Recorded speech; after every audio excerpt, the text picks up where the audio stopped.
everyone. My name is Kim Cordova and I'm president of the Utah Bar. And today we have with us Jennifer Weaver, who heads out the communications department here at the bar. So whenever you get anything on Instagram or on any social media or anything that's pushed out, it is due to the creativity and the talents of Jennifer Weaver here, who pushes it all out for us and gives us great information. That is very kind and generous of you. I am a department of one, but I thought this would be kind of fun to be casual and I can just ask you some questions. I love that. So what does the legal profession look like in 2025? You know, that's really an interesting question. You know, in October, we had the swearing-in ceremony for the new attorneys who had just recently graduated from an accredited law school and who passed the Utah State Bar. And it's a ceremony, as you can remember, all you lawyers from a long time ago and just recently in October, where members of the Utah Supreme Court and members of the federal bench come and they accept the class. They acknowledge the class of those people who have graduated from an accredited law school and passed the Utah State Bar. And so there's a little ceremony and an oath is given, speeches are made, all the names are read of all of the graduates and all of the bar examinees who passed their bar. And, and they take their oath. And their oath is their promise to uphold the rule of law, to support the courts, and to be have professional and moral and ethical conduct. So what would that mean to the general public? Now, I get asked when I say I work for the bar, well, is that an alcoholic organization? I don't know if it's just because of Utah, but I'm just curious how you would position this to a member of the public so they understand what the legal profession can do for them and why it's important that they know about the law. Thanks, Jennifer. That's a great question. So what's really interesting about the bar is that I get a lot of questions about that too, about what is the bar. And the bar is actually symbolic and actual physical. So back in medieval Europe, when they had legal matters or disputes, there was an actual barrier, a bar, that separated those who were making the decisions to the general public. And so in order for business to be conducted, the people who had the authority to do that, the bar separated and you had to actually cross the bar to be a part of the decision-making process. And our state bar and our bar examination and our legal degrees kind of are symbolically that bar, right? You have to achieve certain things to be able to pass the bar. And if you go into a courtroom right now, there's an actual little gate in a bar that separates the lawyers and the judges and the clerks and the bailiffs and all the people who are conducting court business from the general public. And so it actually has meaning in history, physically and symbolically. And so what the bar does is that the bar is the ability to practice law. That's what it means. It's a group of lawyers who have the ability to practice law. And the Utah Supreme Court has given the authority to govern the practice of law to our bar. So we regulate law, the practice of law in the state of Utah. So we regulate lawyers. And we do that by having the OPC, the Office of Professional Conduct. Then we have the continuing legal education. We have the CLEs. We have the accounting. We have communications. We have general counsel. We, of course, have our executive director, Elizabeth Wright. And we have access to justice. We have a pro bono initiative. The CLE department, like I said, is one of our bigger things, but the bar is outward facing. It's a place for not only the community and community members and citizens to come and ask for maybe referrals, like we have Find a Lawyer, or to come for help about what to do about a lawyer if they have one. We also have referrals to legal aid or to other pro bono initiatives to help people who may not have the means to hire a lawyer, other resources that are in the community, or even just how to get to the courthouse, which is just around the corner and down the street.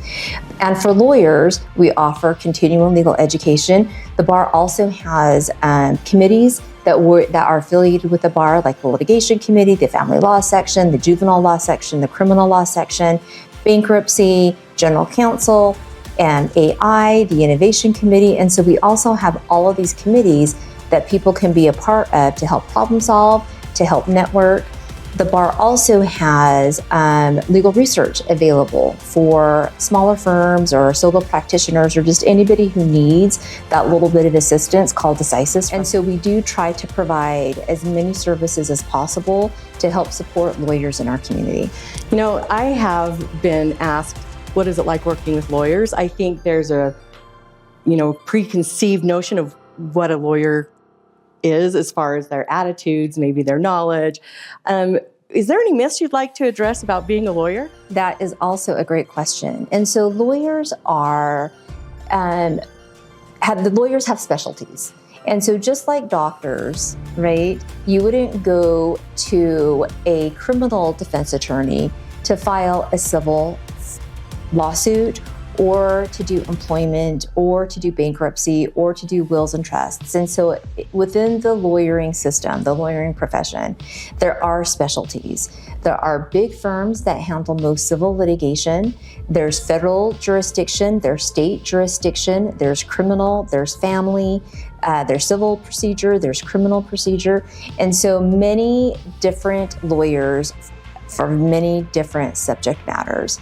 And so sometimes it's hard because most of the public will think, oh, well, you're a lawyer, so you know everything about the law. And that's probably the biggest myth, that you go to school to learn critical thinking, to understand the rules of procedure, the rules of evidence, but then you go into a specialty. And when you come out of that specialty, that's when I think people run into a little bit of problems. So there are general practitioners, of course, just like in medicine, where there's a family practitioner who has a little bit of knowledge in everything. But then if there's something that's outside the scope, what do? They refer you to a specialist. And that is exactly what a general practitioner should do, who doesn't know how or is not familiar with a certain area of practice. For instance, I'm a criminal defense attorney. I specialize in juvenile work. I have for the past couple of years.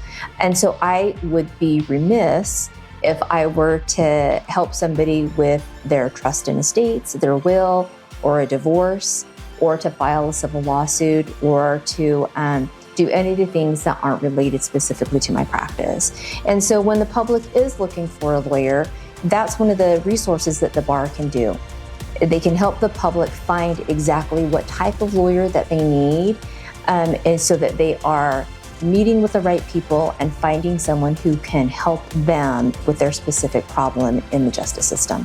It's the holiday season, and a myth that actually was dispelled for me is that lawyers actually are extremely generous, and I didn't think that they were, and I've actually been surprised at just how giving they are of their time and their services.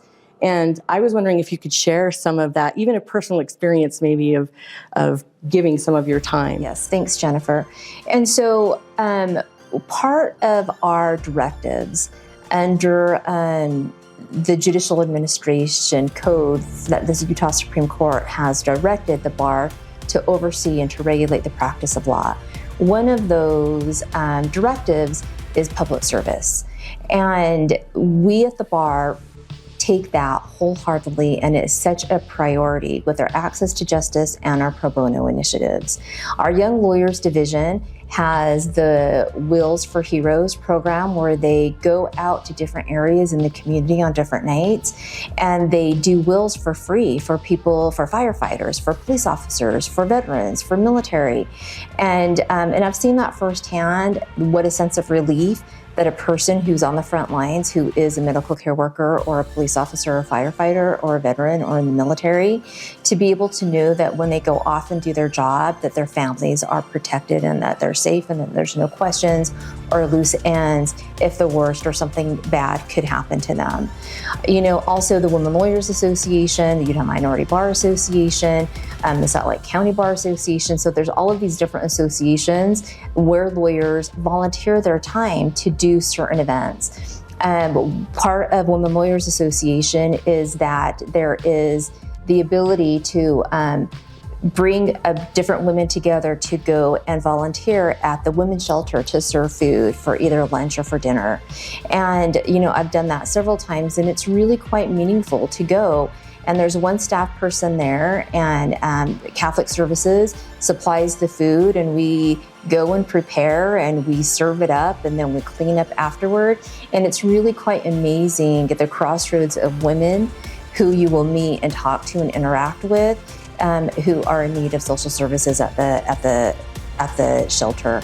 And it's a women-only facility, and so it really gives women an opportunity, anybody really, an opportunity to interact with people who are struggling. Legal Aid Society, they have pro bono initiatives where they ask lawyers to come and help with their divorces and custody issues and child support from women and families all across the state of Utah.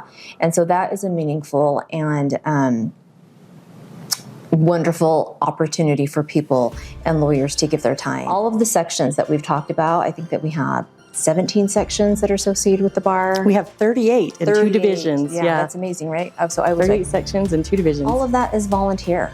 And most of the CLEs that we put on are volunteer, like the sections are volunteering and they're getting the speakers and the presenters to come and present. If you go on the CLE calendar, and you will see that there are several CLEs a week, right? And then for the month. And the different sections are volunteering their time to put those together and putting the presenters together, and all of that is volunteer time. So really, public service is really kind of in the DNA of lawyers in the legal profession. See, that was a surprise to me. And so I just want to say I'm so grateful that I had the opportunity just to ask you a few questions.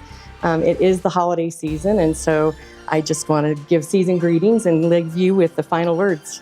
Thanks, Jennifer. As we go into the holiday season, I know that you all know that there is great need, and I'm already seeing things pop up about different local communities, local restaurants, local businesses who are coming together and initiating drives for food, for clothing, for those who may be in need. And so whether it's just dropping things off at the food bank, adopting a family for Secret Santa, members of your community, in your neighborhoods, in your churches, people that you may not know that are in need, do that. Reach out. We are all better when we all are together and we strive to be the very best people that we can.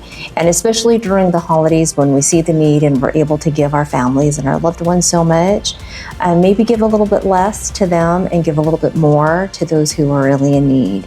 And so from the Utah State Bar, and for all of the people that work here and who volunteer and who give their time, happy holidays.